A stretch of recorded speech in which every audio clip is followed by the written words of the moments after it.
大谷翔平選手が2試合連続のマルチヒットの活躍でほぼ調子を取り戻してきました。パイレーツとの3連戦最終戦、ドジャースはアンディ・パヘス選手の5打数4安打1本塁打4打点の大暴れの活躍もあり、パイレーツに対して9対2で勝利し、この3連戦を勝ち越しで終えました。アンディ・パヘス選手の大暴れがまるで大谷翔平選手のようだと敵地放送も大絶賛しておりましたので、ドジャース側、パイレーツ側の試合後の放送を抜粋して翻訳してお届けいたします。Hello, welcome to Access Sportsnet Dodgers. I'm John Hartung alongside Jerry Hairston Jr., D-Train, Dontrell Willis. The Dodgers take the rubber game of their series with the Pirates. It's a series win over Pittsburgh on a day when the Dodgers apparently lose Tyler Glasnow after one inning to a shoulder injury. The bullpen stepped up in a big way. 8 scoreless innings in this game, and offensively 9 runs again for the Dodgers tonight, Jerry, or today I should say. Andy Pages highlighting things with another 4-hit game. Andy Pages, outstanding job. The adjustments he's made at the plate, really going the other way, driving the baseball. The last, 5-6 games, I just love his approach. The bullpen, getting ambushed a little bit, 8 strong innings. Very impressive. I'm very proud of the bullpen. You know, it starts and ends on the mound when you want to be successful. That's a tough situation to go. You need this ball game. You need this series. And they go out and fire 8 scoreless. This was an awesome job by the bullpen. And Ben Conspiracy, he really stepped up. They might need to put him in the rotation because he has starter characteristic type stuff. Especially if it's a serious injury to Tyler Glasnow, the Dodgers will need somebody. But Andy Pages, have yourself a weekend. 10 hits in the 3 games against the Pirates right now. He's standing by with Kirsten Watson. Andy, 4 hits today, including a home run, but 10 hits this weekend. The big question is, are you real? And are you, it feels like you're untouchable at the plate at this moment. 4 imparables hoy, un jonrón, pero este fin de semana con todos los hits, es que como podías hacer todo lo que podías hacer y no te podían sacar out, ¿qué es lo que hiciste hasta?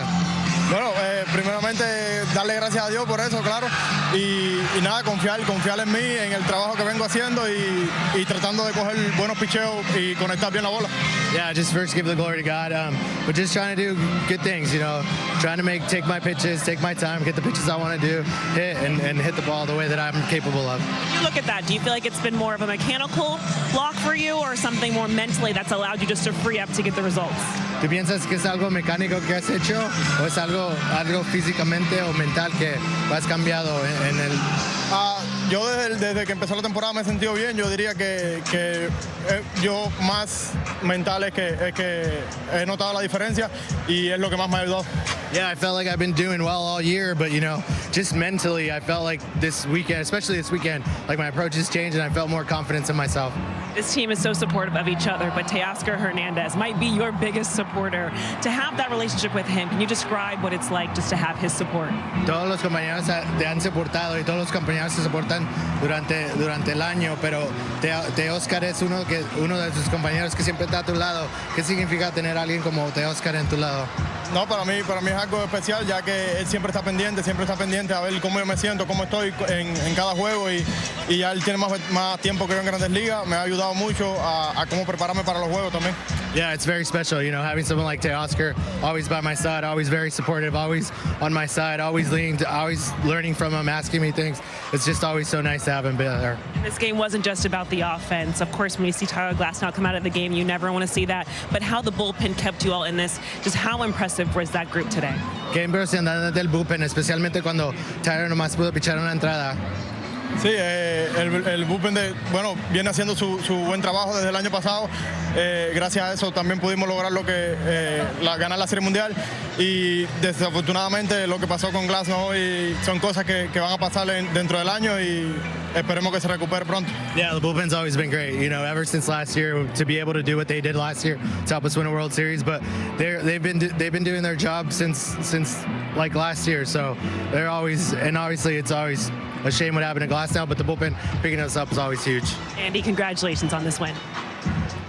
All right, Jerry, you've said it many times about a guy who's struggling. As cold as you are, you can get just as red hot. Andy Pages' first couple weeks of the season had a hard time just buying a base hit. You look at his last week, he goes 13 for 20, and in this series, 10 hits. You know, I'm on X every once in a while, John. I don't know if you know that. And there are a couple of Dodger fans who are really down on Andy Paz. You got to remember, early on in the season, guys are trying to find their footing. Sometimes they can't find their swing. This is why you ride your talented young players. Allow them to work through stuff.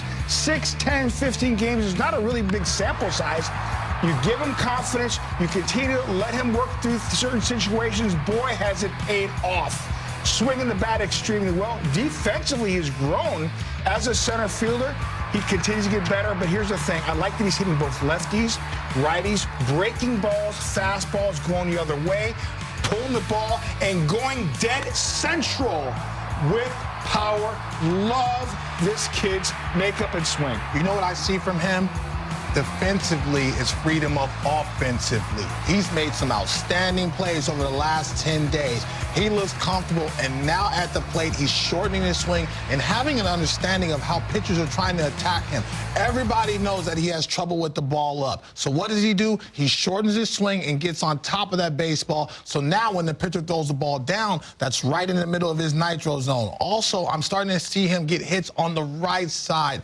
There's diamond in the rough on both sides of that. You have to be able to use the whole full field. And so right now he looks very comfortable. Going into this matchup today, he was 11 for 20 against the Pirates. So there's some teams that you like seeing. It's like, I'm going to make my living off these guys right now. And so with the struggles we talked about with the bottom of the order, somebody's finally emerging, and that's Andy. And he's a very big component of that lineup. All right, Dodgers put up 9 runs. They take 2 out of 3 from the Pirates. Let's head back to the booth. Check in one final time with Joe Davis and Oral Hershiser.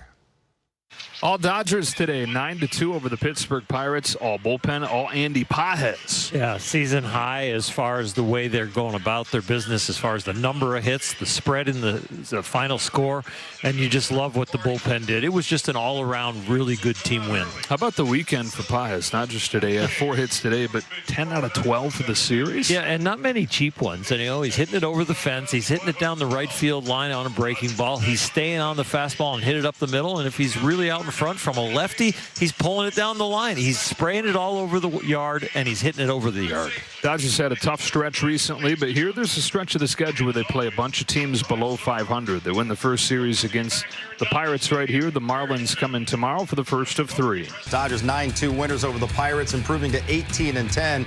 Ben Kasparius gets his 3rd win of the season. Yoendris Gomez, he pitched the final 3 innings in his Dodgers debut to get the save. Tyler Glasnow left the game just 1 inning, gave up 2 runs. Andy Pages finishes the day going 4 for 5 with his 5th home run, 4 RBIs, and Freddie Freeman goes 2 for 4 with a couple of runs batted in. Here's what's ahead on the calendar tomorrow night. Marlins will be here. D-Train's former squad on Japanese Heritage Night. It's an unusual start time Wednesday on Getaway Day, a rare noon home game. Dodgers then hit the road, a season-long 10-game trip beginning Friday in Atlanta. Saturday's game will be on Fox, Sunday on ESPN. All the rest right here on Sportsnet LA. I'm Rob King. You know, guys, you had a lot of momentum going into this series, and it's got to feel tough. It's got to be a long plane ride, I would think, coming home after, you know, the last, 11 innings that you played. Yeah, I mean, it's real tough because if you look at the numbers, I mean, 25 hits for the Dodgers, 17 runs, 10 walks, 10 Ks. I mean, they were hitting on all cylinders when they walked in the box, they were doing damage. Yeah. And it started with Pages, who I like to call Pages, who just kept turning the pages of hits. He was a hit collector. These guys got locked in. I'm glad we're getting out of town. We need to because they are about to go off. Right. Yeah, it makes it a little bit harder because if you remember, this game started with 2 home runs in the first inning by the Pirates off of Glasnow. And so you feel like, all right, that's a really good place to start. I feel like we're going to be able to really go into this series, maybe take the road trip, move on, and feel good, really good about what ended up happening. Unfortunately, obviously, that didn't happen. The Pirates offense after that first inning just really couldn't get anything going. Not even any really big missed opportunities. Just a few double plays, of course, but that's going to happen through the course of a game. Just no really big threats anymore the rest of the game. And the Pirates pitching staff gave up some hard hits again.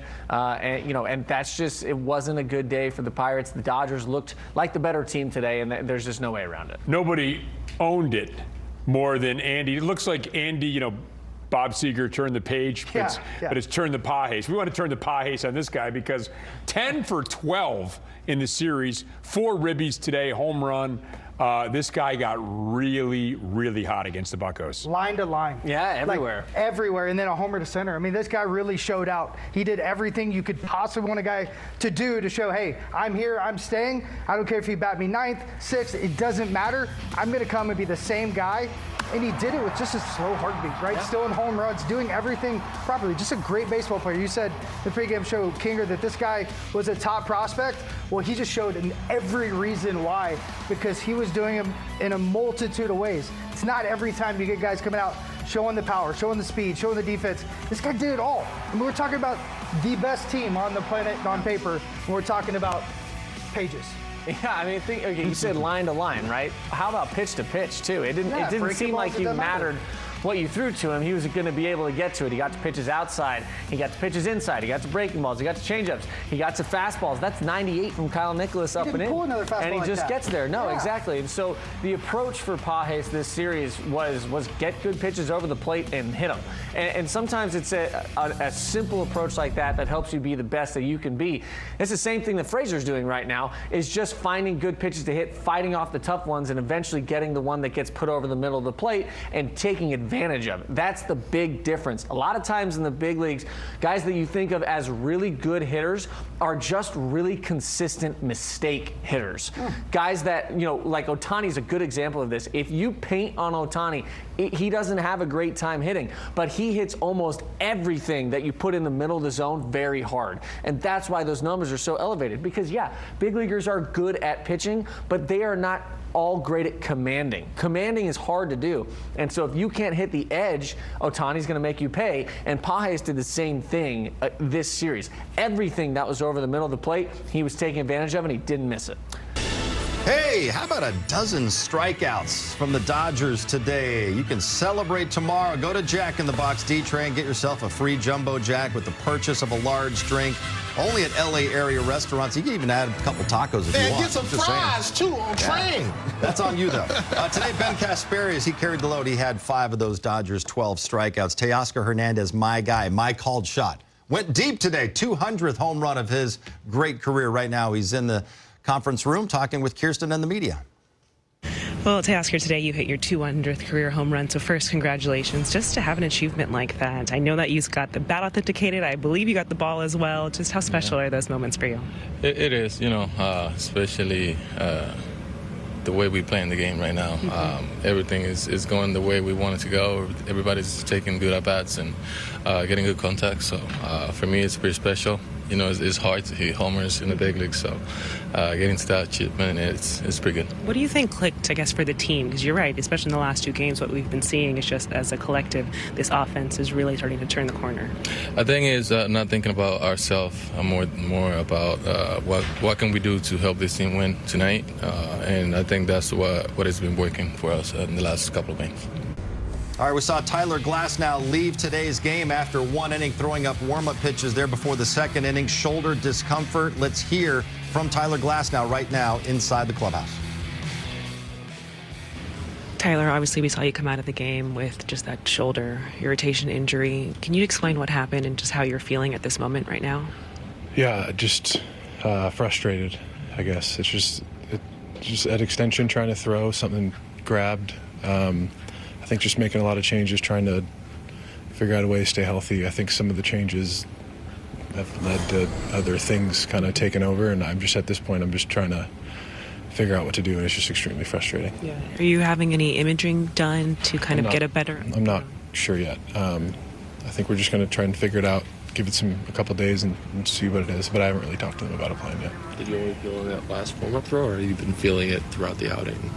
It kind of comes and goes, and I think, like I said, just some of the adjustments I've made prior. I think I'll feel something that maybe changed something else in my mechanics, and it just seems like nothing has really been connected, but it was mostly warming up for that 2nd inning. The changes are like the non-weighted ball stuff and some of the stuff you kind of I just think mechanical stuff, like anytime you change something I've done for a long time to try to prevent an injury, I think it's just other things are taking over, there's more stress on other parts, and I don't know. I'm just trying to I'm trying to figure it out. Is it one of those things that like Dave kind of was aware of going in? That's why he kind of jumped out as quickly as he did.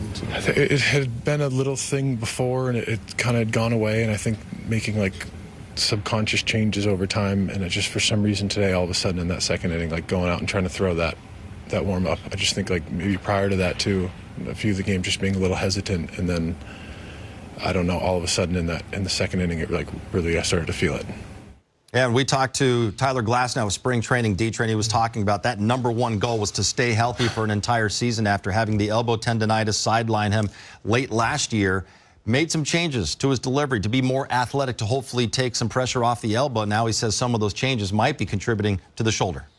You know, when I look at this season for Tyler Glasnow, he said it. It's very frustrating. And I'm sure it's frustrating for his teammates. It's frustrating for the fans because you see the makeup of the stuff that he possesses. And when he is on the mound and when he's healthy, he's one of the best arms in all of baseball. Something has to change, whether it's in the work ethic, the workouts, whatever you're doing with your shoulder program. Something needs to change because it's important for him because he's a weapon to at least get 20 to 25 starts in his young career and be able to throw more than 150 innings. I'm not that old school Jay here. I don't think that's a tall order, but something has to change either mentally or physically or maybe both in order to get him on the mound so he can be impactful. I think you touched on it too. The throwing program or whatever he's doing with exercise, I know delivery he's changed, but that has to be fixed because he's just too talented of a guy, and we need him to be out there when he's asked to pitch and pitch deep in the ball game. Obviously, they didn't happen once again. I'm hoping that shoulder is fine because we need Tyler Glasnow. All right, we'll wait further tests on Tyler Glasnow's shoulder. For Jerry, Don, Terrell, and Kirsten, I'm John. Thanks for watching. We will see you tomorrow back at the stadium. Pregame begins at 6 p.m. Trains, Miami Marlins, the old squad back in town. ドジャース打線今日大暴れでしたね。大谷選手からも綺麗なヒットが生まれ、復調の兆しが大きく見て取れています。終わってみれば1試合14安打、やっと本来のドジャース打線のような活躍を見せている状況ではないでしょうか。明日からはマーリンズとの3連戦が控えています。そろそろパパ第1号が見られるといいですね。それでは次回の動画でお会いしましょう。さようなら。